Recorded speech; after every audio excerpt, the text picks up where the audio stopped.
ma olin 3, kui me esimest korda kuskil käisime, tähendab, et see oli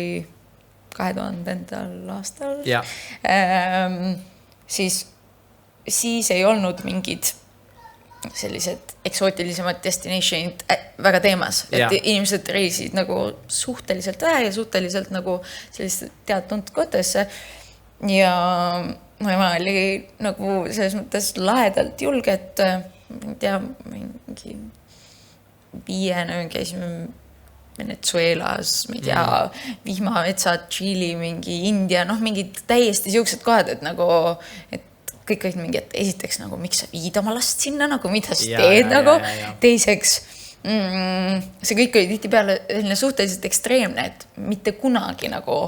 ei olnud siukest asja, et okei, broneerime selle hotelli ja siis me oleme seal nagu, me tulime kohale mingitesse kohtadesse, me vaatasime nagu, et okei, kes kuhu kutsub, kuhu teeb viib umbes, mitte päris küll niimoodi, et kes kuhu kutsub, aga et tuled kohale, hakkad uurima vaikselt inimestelt,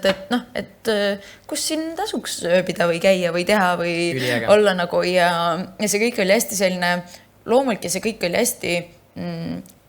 inimlik just sellest küljest, et me elasimegi reaalselt, me elasime vihmametsas paar nädalat mingitel lastega, kellega meil ühist keelt ei olnud, nad tegid mulle mingeid mänguasju, ma õpetasin neile mingeid mänge nagu, ja see kogemus, mis sa sellest saad, on niivõrd teine kui see, et sa lähed, ma ei tea, võtad Türgis 8 nädalaks hotelli ja ei käigi sealt hotelli territooriumilt väljas on ja võtad päikest.